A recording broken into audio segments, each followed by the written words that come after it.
Welcome back to Hotspots. IS may have lost territory in Iraq and Syria, but Islamic extremism is gaining a stronghold here in Central Africa. We gained special access to the Cameroon military, who are fighting the terror group Boko Haram. They share the same aims and ambitions as IS to create a caliphate, only this time in Africa. Are you fighters or not? These are people who are doing some pretty horrible things. At least one person has been injured. They want to set up a caliphate. Are they winning? They're going to be just as extremist as ISIS was.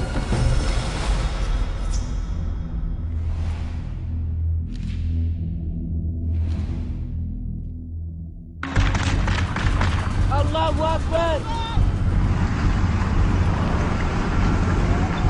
Up until about 10 years, a little over 10 years ago, no one had even heard of Boko Haram. It was this little-known terror group which originated in the north of Nigeria. And its name means education is forbidden. Boko Haram, qui de temps en temps perturbe vraiment l'équilibre et la stabilité de cette région. Et qu'on le veuille ou pas, il y a eu à un moment donné.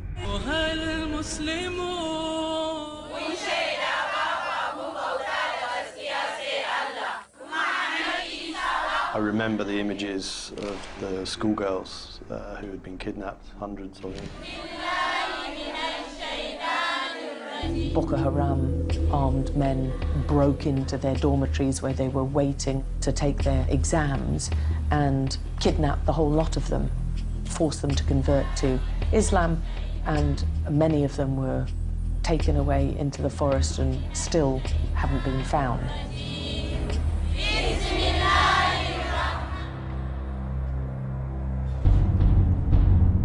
We went to Chibok in Nigeria very soon after the girls were taken, and I remember just how chilling the whole thing was. Whoa. This is where the girls were sleeping on that night when they heard gunfire.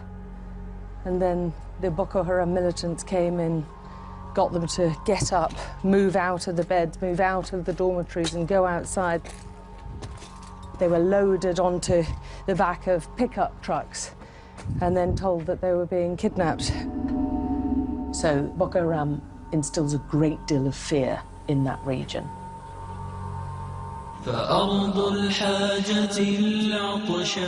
They want territory. They want to set up a caliphate. And those people who thought that ISIS was dead and buried with the dismantling of the caliphate in Syria and Iraq are sadly wrong. We wanted to find out a bit more about how much of a hold they had in Cameroon.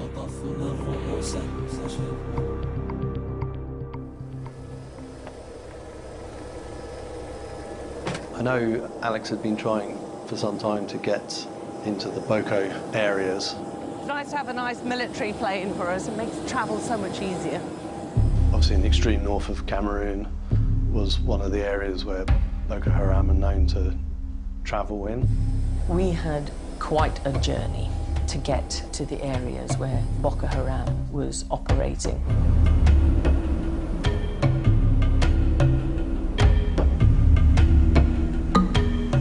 L'extrême nord du Cameroun est probablement la région la plus vaste et qui aussi est un peu comme l'Afrique vue du côté du Sahel. I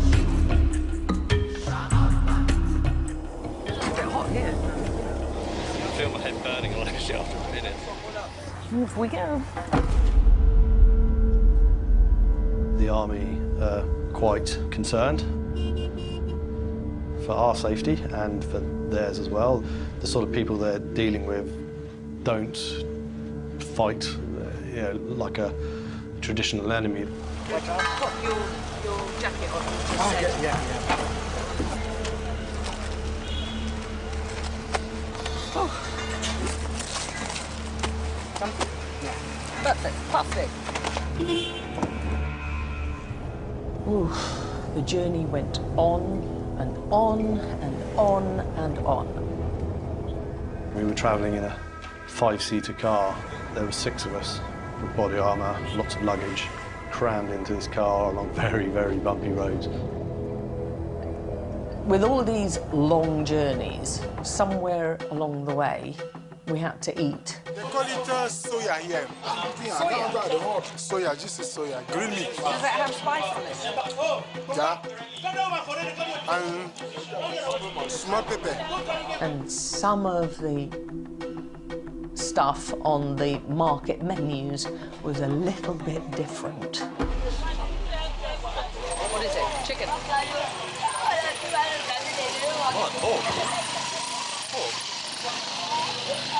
You said it's beef, right, Bernard? Beef meat, cow meat. It's cow meat. When we're on the road travelling, we tend to eat sparingly. We don't eat a huge amount when you're travelling. We had a lot of strange things which I'd never eaten before, that's for certain. And I've travelled all over Africa. What's that one? We went to one market and we were offered porcupine, Yes. monkey,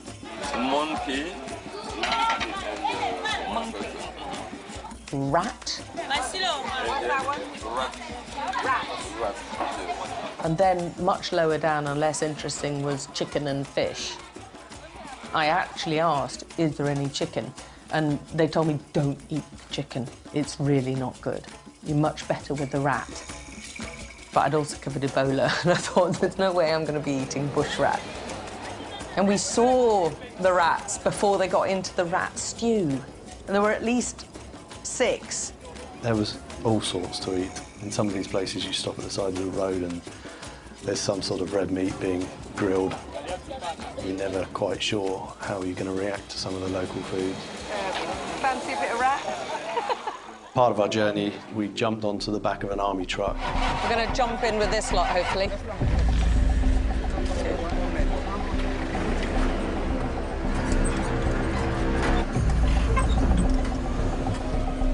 You're bombing along and you're just getting sandblasted, basically. It's warm air that you're being hit with.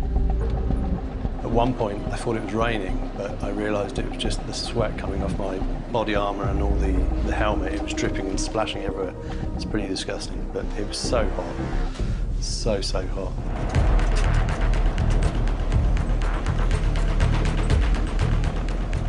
La route vraiment est difficile. On se croirait dans un rallye Paris-Dakar.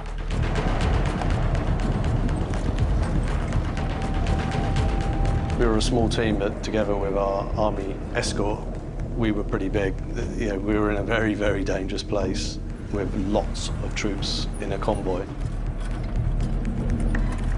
You get lots of looks as you're going through these villages, and you're not quite sure how people are reacting to, not necessarily us, but the army trundling through their little village. You know, there could be hostile forces there. We just don't know, you know. Shoot through those areas pretty quickly, but the army isn't universally liked, I think is fair to say. Your imagination runs wild sometimes, hours on the road. I thought they might slow down a bit with me hanging off trying to get shots, but they weren't interested in that. They just wanted to get to the furthest camp as quickly as possible.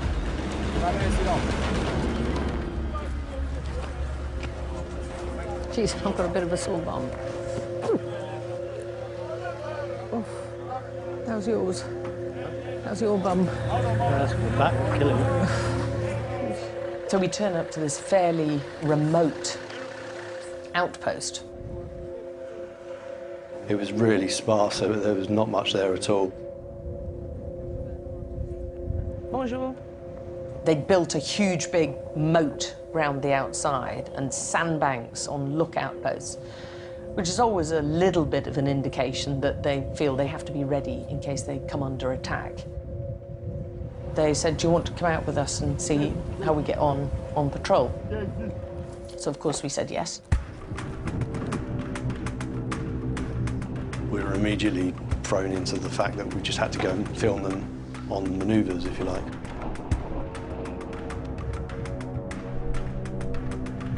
I was a bit concerned because it was really exposed. We were completely in the open. But it pretty quickly changed from just a fairly boring walking shot of some soldiers to some action right there in front of us. We literally hadn't been going for very long before one of them says, "Can you see Boko Haram?" They're saying they spotted the extremists. Oh, look, they're running. And I looked and I could see at least 2 figures dressed completely in black running.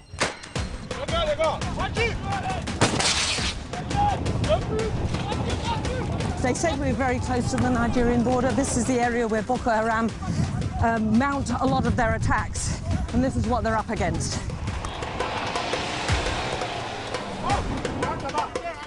The vehicle's going to fire.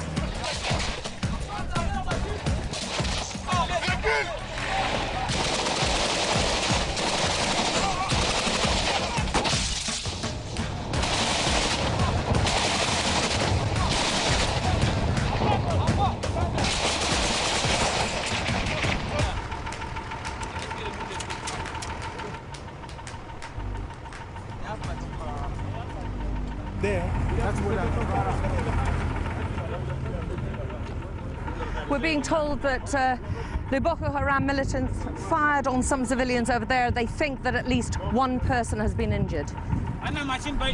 We see a group of farmers, civilians, people who've been working out in the fields, picking up someone who appears to be wounded. They're bringing him over. So we go up to meet them. There's this poor woman with a baby on her back, sobbing her heart out, wailing. And this man, who's we find out is her husband, is just lying there, looking in a very bad way. They're moving the body. We weren't sure if he was dead or alive at that stage. Just from a distance, we could see he's pretty lifeless.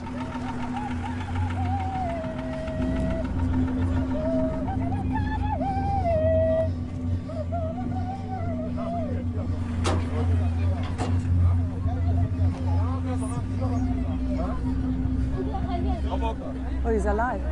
They don't seem to have any first aid equipment. I remembered I had a spare trauma pack in our vehicle, so I ran and grabbed that, gave it to a soldier, and he raced over and took it apart, and that was actually used then trauma dressings and proper first aid kits. The guy was alive. He was in pain, obviously, but he was conscious and he was looking around at the guys as he was being bandaged up. He had some sort of injury to his stomach. I could see, blood around his stomach area, but he was conscious and alert. Let's go, oh, let's go.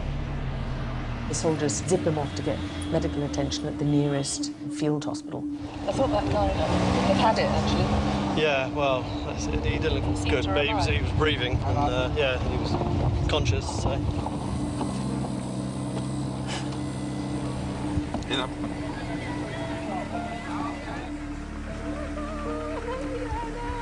You can tell as soon as we arrive that things have gone horribly wrong.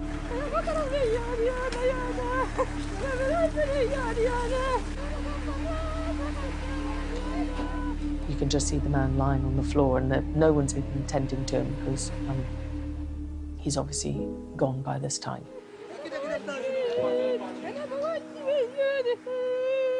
And there's very little you can do in those circumstances. I mean, very little you can do. There's nothing you can say to someone who's just lost someone they loved. We were quite shocked by that.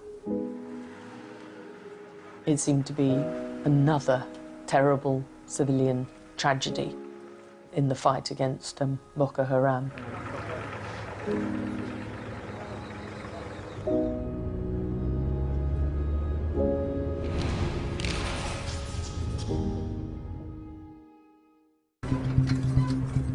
They took us to this one base, big base, where they had captured or persuaded Boko Haram fighters to give up and join them. They said they had like over 100 fighters who they were allowing to stay on the base. As soon as we turned up to the camp where the Boko fighters had been detained, our producer suddenly realised he could sense something wasn't quite right there and whispered to me at one point, "I think those fighters over there." Mais nous, les Camerounais, on ne connaît pas quel est le village, à quoi ressemblent les combattants de Boko Haram. They captured a couple of their vehicles, which looked very battle-scarred. Then all these fighters got paraded out in front of us.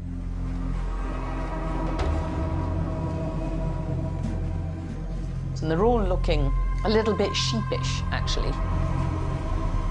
Nous avons découvert enfin à quoi ressemblaient ces gens qui tuent les citoyens, les civils, pillent les villages, brûlent les maisons, emportent le bétail. Ce sont des jeunes. You get a sense that these are people who were obviously caught doing some pretty horrible things. Et lorsqu'on nous a dévoilé toutes les armes qu'ils utilisaient pour toutes ces différentes attaques, moi, principalement, j'ai été choqué. I don't know what Kevin was thinking, but I was thinking, yeah, okay, you know, I'm sure there'll only be like a dozen or so. It took them a good hour to bring out, and a whole load of men carrying them all on the back of trucks and things to lay them all out on this huge spread. There's really pretty primitive weaponry on display there, and machetes and knives and all sorts. You know, a lot of it looked pretty homemade, to be honest. À un moment donné, je n'avais pas envie de les regarder parce que je me disais qu'à tout moment, ils peuvent devenir violents et puis nous faire du mal. It's very, very rare to get unfettered access to someone who has taken up arms, joined a terror group to kill. So we started talking to them. They weren't admitting openly to being fighters, certainly to begin with. They were all very coy and very angelic. Je garde la chèvre en plus pour mon père là. Chaque que je garde, on trappe, on coupe. Time after time, they kept on saying, well, oh, I didn't do anything. When you were with Boko, what did you do? Fight? Kill? No, I'm not fight. I just do fetch water. Until finally, I was getting more and more irritated and saying, you know, are you fighters or not? Okay, let's move on. We're not getting anywhere with this. I think we leave him. Thank you. You know, come on, there's no point interviewing you if all of you are going to be telling me this codswallop. And the intelligence guy jumps in and starts saying, no, they were fighters. This one did that, and that one did this, and this one did that. And they kind of all sort of looked at him with a bit of a knowing look. And I think they thought, right, the game's up. Might as well say a few true stories. We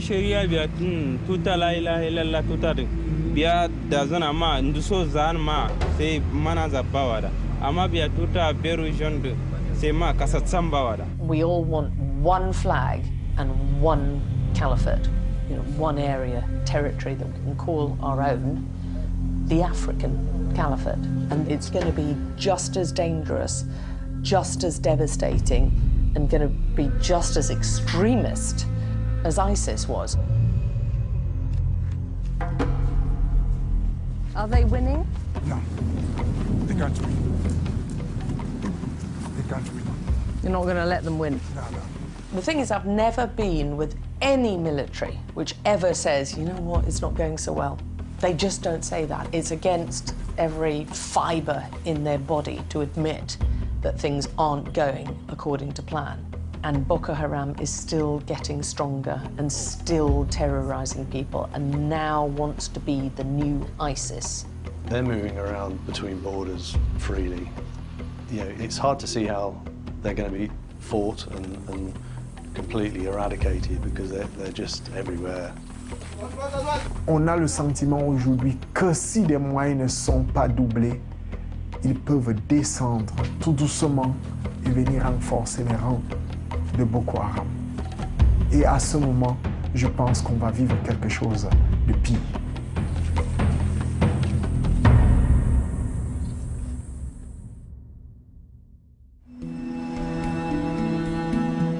I think the world saw the dismantling of this incredible caliphate in Syria and Iraq.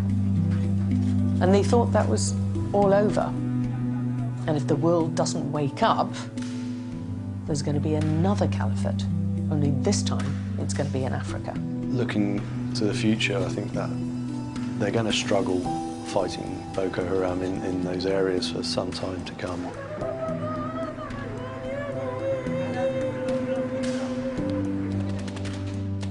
And the problem with an African caliphate is that there are loads of diaspora. They have family and friends across the whole world.